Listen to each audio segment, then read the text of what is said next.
আপনি কখনো এই মাসালা শুনেছেন যে আরবিতে কথা বলা সুন্নত? শুনেন নাই। যদি শুনে থাকেন ভুল শুনেছেন কারো কাছে। আরবিতে কথা বলা সুন্নত এটা মাসালা নাই। অথচ নবী সাল্লাল্লাহু আলাইহি ওয়াসাল্লাম আরবিতে কথা বলেছেন সবসময়। নবী করিম সাল্লাল্লাহু আলাইহি সাল্লাম এর খাবার অভ্যাস যে ছিল, একবারে স্বাভাবিক ছিল, একেবারে স্বাভাবিক। নবী করিম সাল্লাল্লাহু আলাইহি সাল্লামের খাওয়ার অভ্যাসকে সুন্নত ঘোষণা করা হয়নি।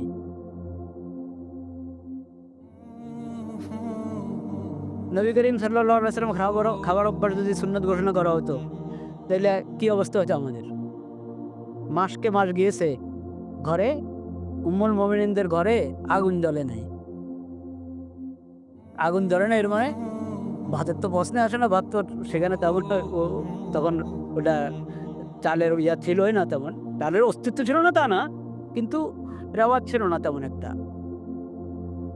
হলে রুটি, যবের হকার, কিন্তু তাও আগুন জ্বলছে না। তো এর মানে রুটিও না।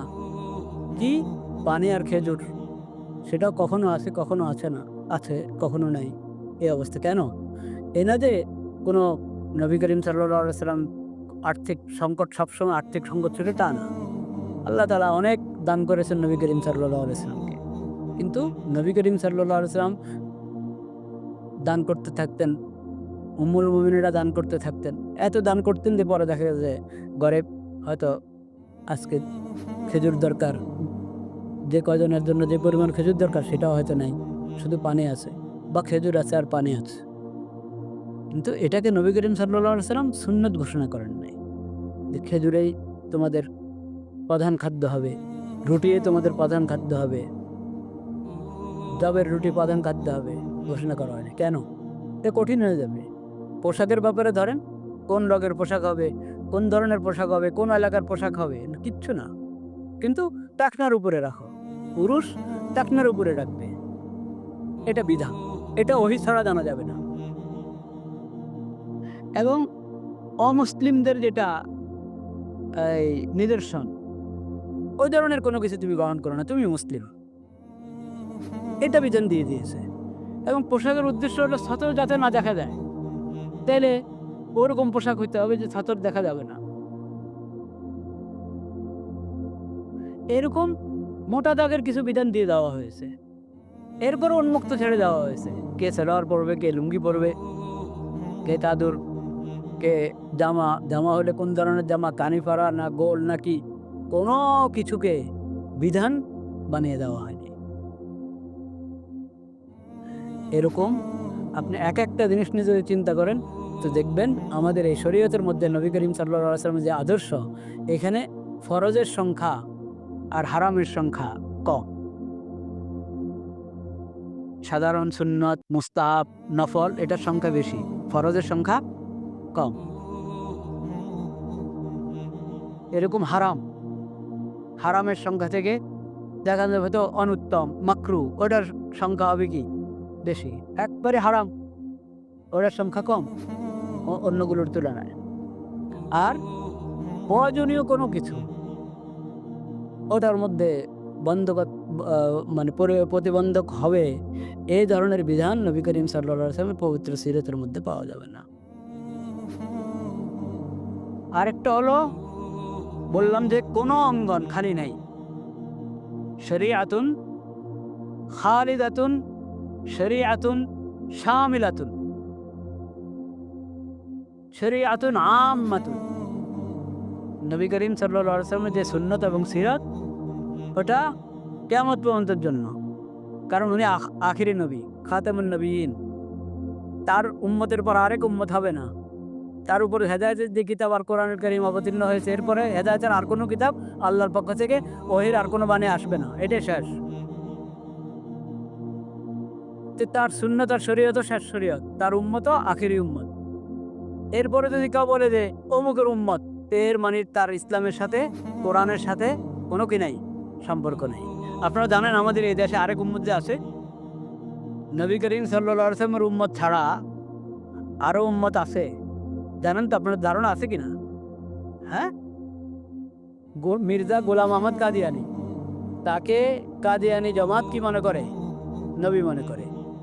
আমাদের নবী, আখির নবী হযরত মুহাম্মদ মুস্তাফা সাল্লাল্লাহু আলাইহি সাল্লাম, হ্যাঁ? কিন্তু তার 1200 বছর বা একটু বেশির পর হলো মির্জা গোলাম মোহাম্মদ কাদিয়ানী। এই মির্জা গোলাম মোহাম্মদ কাদিয়ানী নবুয়তের মিথ্যা দাবি করেছে এবং কিছু লোক তাকে নবী হিসেবে মেনে নিয়েছে। তারা মির্জা গোলাম মোহাম্মদের উম্মত। এই যে নতুন আরেকটা উম্মত বের হলো, এই উম্মতের কোরআনের সাথে কোনো কি নাই, সম্পর্ক নাই। কোরআনের নাম নিচ্ছে, কোরআন প্রচার করছে, কোরআনের অনুবাদ করে প্রচার করছে। এই কিছুদিন আগে, কয়েক মাস আগে ইয়েতে জাদুঘরে তারা কোরআন প্রদর্শনী করেছে তারা। কারণ বুঝেন না, এটা তো কি বলে এটাকে, সমান অধিকার। বুঝতে পেরেছেন? সমান অধিকার তারা সেমিনার করতে চায়, কে মানা করবে? এটা একটা চিন্তার সমান অধিকার। এই যে আমাদের নবী করিম সাল্লাল্লাহু আলাইহি ওয়াসাল্লামের সিরতের আরেক বৈশিষ্ট্য হলো তার শিখানো কোনো মূলনীতি, শিখানো কোনো বিধান, তার শিখানো, তার দেওয়া কোনো পরিভাষা, এটার মধ্যে কোনো অস্পষ্টতা নাই। যে ওই শব্দের মারপ্যাচ দিয়ে, শব্দের অস্পষ্টতা দিয়ে, পরিভাষার অস্পষ্টতা দিয়ে মানুষকে কেউ ধোঁকা দিবে, প্রতারণা করবে, এই সুযোগ নেই। সব আলহামদুলিল্লাহিল্লাযী আনজালা আলা আবদিহিল কিতাব ওয়ালাম ইয়াজআল লাহু ইওয়াজা, ওয়ালাম ইয়াজআল লাহু ইওয়াজা। কোনো ধরনের বক্রতা, কোনো ধরনের অস্পষ্টতা, কোনো ধরনের কোনো খুঁত ত্রুটি এখানে খুঁজে পাবে না এই সিরতের মধ্যে, এই শরীয়তের মধ্যে, আল্লাহর অবতীর্ণ করে এই কোরআনের মধ্যে। তো সমান অধিকার, এটা একটা পরিভাষা, এটা কোরআনের পরিভাষা না। নবী করিম সাল্লাল্লাহু আলাইহি ওয়াসাল্লামের সিরাত এবং সুন্নতের পরিভাষা না। এই জন্য এটার মধ্যে অনেক অস্পষ্টতা। সমান অধিকারের ব্যাখ্যা করেন আপনি বসে বসে, এক একজন এক এক ব্যাখ্যা করবে। কাকে বলে সমান অধিকার? একটা পরিভাষা আপনি দিচ্ছেন, তাহলে এটার সঠিক ব্যাখ্যাও তো দিতে হবে, সঠিক মর্ম দিতে হবে।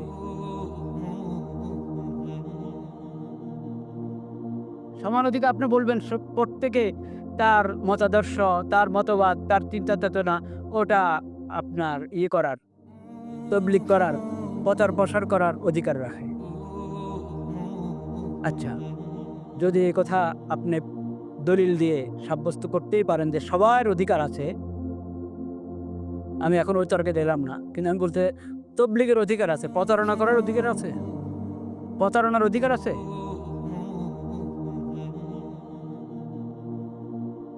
তুমি কোরআন প্রদর্শনী করছো, তো কোরআন তুমি যদি 40 পারার কোরআন বের করে আনো, কথার কথা মানে 114 সূরা, আপনি আরো আরেক সূরা বাড়িয়ে কোরআন প্রদর্শনী করতেন, এটা কোরআন প্রদর্শনী হলো না? ধোঁকা হলো, ধোঁকা হলো। ঠিক এরকম একটা সূরা বাড়ান নাই, একটা আয়াত বাড়ান না, যা আছে তা ওটাই প্রদর্শনী করছেন, কিন্তু ওটার অনুবাদ করা হচ্ছে বিকৃত করে, অনুবাদ করা হচ্ছে বিকৃত করে। তারা কাদিয়ানীরা যতগুলো তাফসীর বা অনুবাদ গ্রন্থ প্রচার করে, তারা সবগুলোর মধ্যে বিকৃতি আছে, কোরআনের বিভিন্ন পরিভাষার বিকৃতি আছে, এবং এমন বিকৃতি ঈমান কুফর হয়ে যায়, কুফর ঈমান হয়ে যায়, হালাল হারাম হয়ে যায়, হারাম হালাল হয়ে যায়, এই ধরনের বিকৃতি আছে। আকীদা পরিবর্তন হয়ে যায়, এই ধরনের বিকৃতি আছে। তো এটাকে কোরআন প্রদর্শনীর নামে, কোরআন অনুবাদ, কোরআন তাফসীরের প্রদর্শনীর নামে যদি প্রচার করা হয় এবং প্রদর্শনী করা হয়, তাহলে এটা কি তবলিগ হলো না প্রতারণা হলো?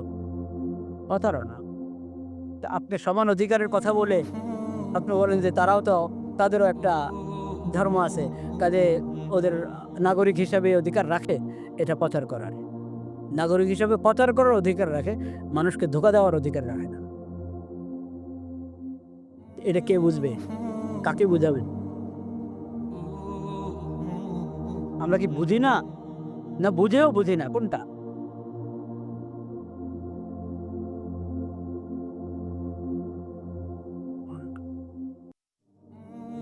লা ইলাহা ইল্লাল্লাহ, লা ইলাহা ইল্লাল্লাহ, লা ইলাহা ইল্লাল্লাহ।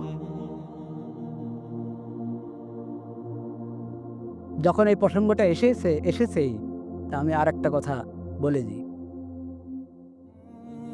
বকশীবাজারে দেখবেন কেন্দ্র আছে, তারা নিজেদেরকে বলে আহমদিয়া মুসলিম জামাত। আহমদ সাল্লাল্লাহু আলাইহি ওয়াসাল্লাম আমাদের নবীর নাম না নাকি? ওয়া মুবাশশিরাম বিরাসূলিন ইয়াতি মিন বাদি ইসমুহু আহমদ, ওয়া মুবাশশিরাম বিরাসূলিন ইয়াতি মিন বাদি ইসমুহু আহমদ। ঠিক পড়েছি আয়াতটা?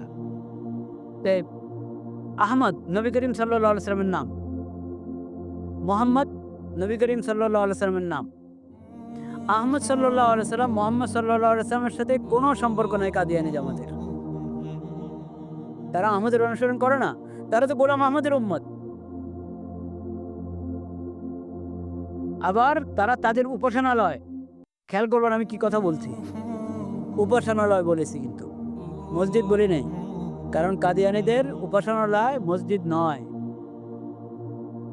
মসজিদ তো হলো উম্মতে মুসলিমা, মুসলমানদের উপাসনালয়, যেটা